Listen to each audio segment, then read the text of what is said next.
What's happening, Blades?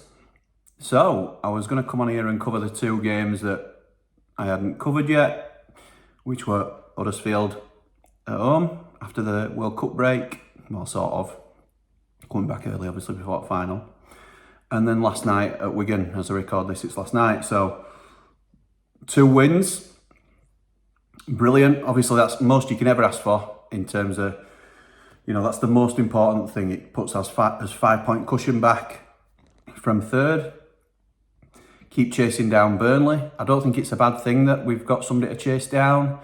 I think we're better being chasers than we are being the target. So I think it's fairly positive that Burnley are doing so well as well. There's 2 spots, we can't forget that. It's not just a case of who wins the league. Obviously, we prefer to win the league. I'm just saying in terms of our mentality, I think it's always better to be chasing and have somebody to go after. So in terms of the performances, I thought first half against Huddersfield, really easy, routine stuff. They are so poor, and if they don't make a change, they're only going one way. I mean, I was saying to me, I don't way out at the ground. Why don't they break the bank for survival and go and get the Messiah? Because it seems like an easy fit for me. Yes, it's probably not the job that he were hoping for, but after being sacked at Borough, it's what a great way to reset a good club like Huddersfield. So he's not going to be very well financially backed, but prior to his success with us, and obviously getting promoted to Prem, he's never really worked with money, and we know how good he is on a budget.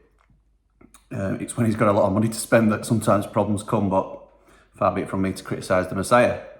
Anyway, second half against Huddersfield I thought were atrocious. I thought Sander Berger, I know he said in his pre-match interview yesterday that he were rusty. My God, he were awful, absolutely awful.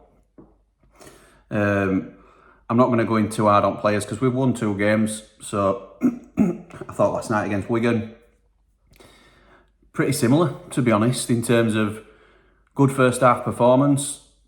Could have been 4 up, and then, as is always the Blades way, never make it easy. Went 2 up, and you think, great, we're just going to see it out now. No, they should have had a penalty, to be fair. They score a goal that were offside, which cancels out the penalty claim. But then it were backs to the wall. And I've seen a lot say that, Clark and Ender were the weak link in the team. For me, I think Clark had a standout performance against Huddersfield. I thought it was man at match for me.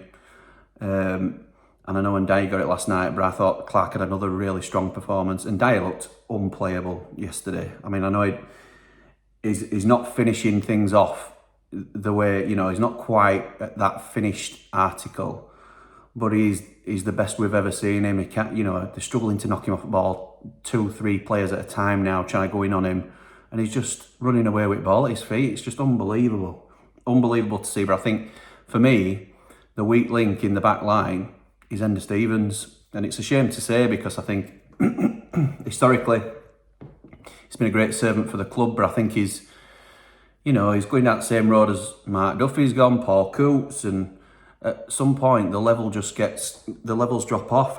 Another one, I think, and it's, again, I leave myself wide open to criticism because he's done it again.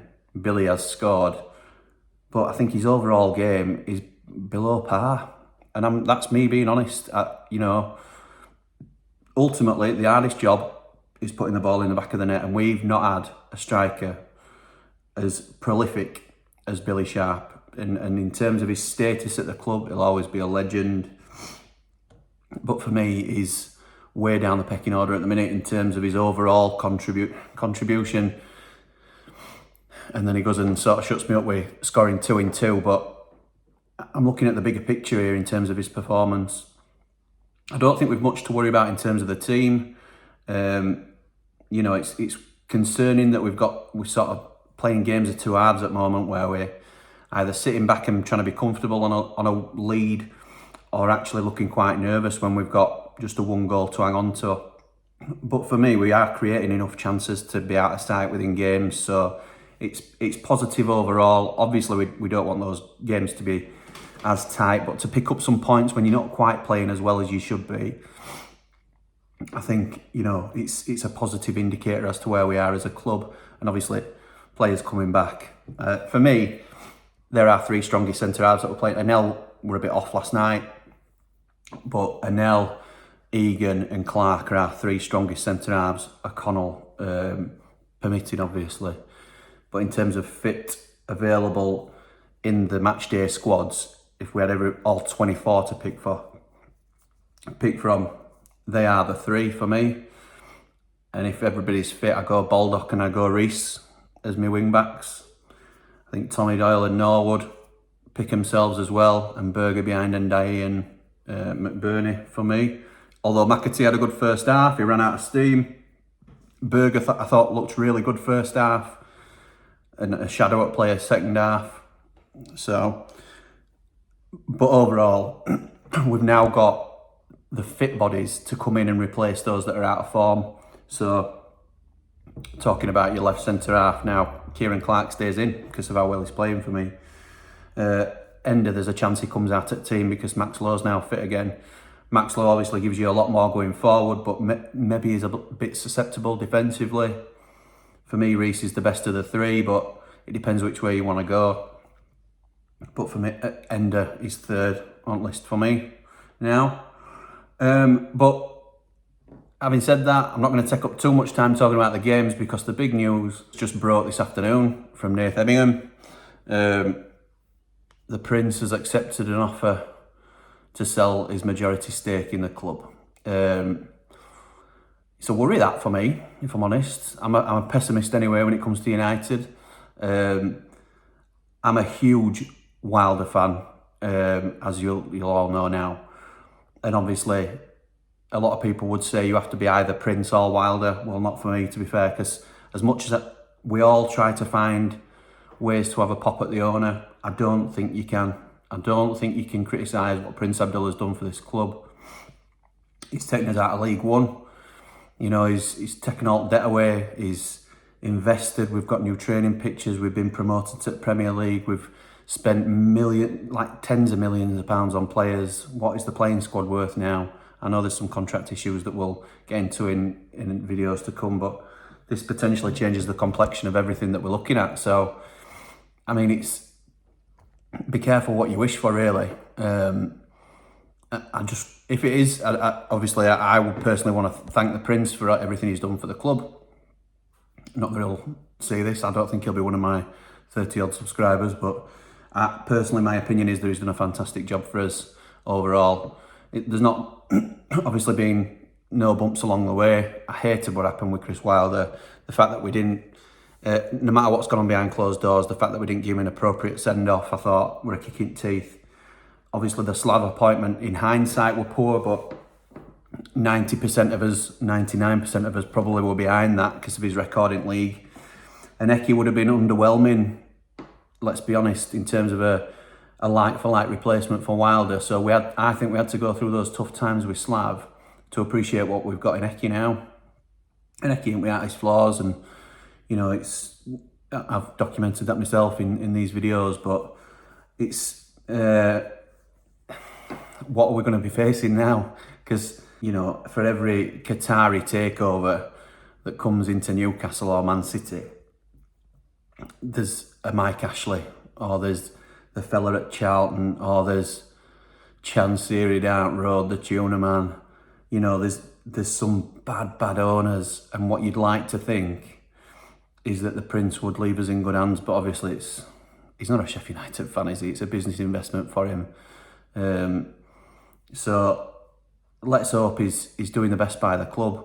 I noticed that his pal, and I'm a big fan of his on Twitter, Darren Smith, has signed off yesterday until the new year. Well, that was ideal timing, weren't it? So there must be I think there's some merit to this. Obviously, Nath's the one that's brought the story, so thank you to Nath, fantastic local reporter. So exciting, bit anxious, nervy times for United. It's an unnamed bidder, you know.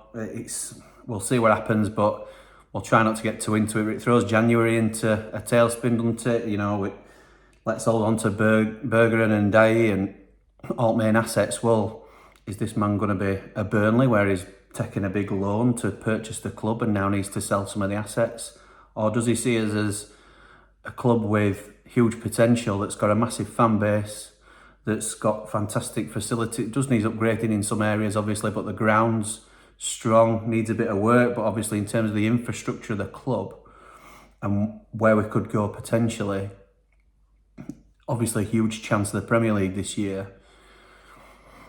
Do they see that as an opportunity? Obviously, Premier League money's where it's at, and any prospective owner would be short-sighted to see that, you know, let's just see how close we can get to the Prem this time. So, does it mean, obviously not at the moment because of the way we're going, but is Eki's job susceptible? You know, he wouldn't have appointed, the new owner won't have appointed Eki. It's all up in the air at the minute. So, throws up so many questions and uncertainties, and it would have to happen when we're on one of the best runs we've been on in years, and you know it's looking full steam ahead to a positive conclusion to the season. But at the halfway point, all we can do is focus on results and where we are in the table. 5 points clear of third, 3 behind Burnley, still chasing them down, going into Boxing Day against Coventry, who are always a tough game. We never play well against Coventry. Obviously they squeaked it earlier in the season. Gyökeres is a huge threat, but we'll see because we're on a great run ourselves at the moment. So fingers crossed for a positive result. All main men are back, or majority of main men are back. I'd like to see Ollie McBurney start, but obviously when Sharpie's got 2 in 2, you can't really drop him. Although I think his overall game isn't at its peak. And I'd like to see Tommy Doyle in as well, but we shall see. Hope you all have a fantastic Christmas. Thanks very much for your support this year. If you're not already subscribed, please do. It'd be a fantastic Christmas present for me, and I will see you all on the other side. Merry Christmas and up the blades.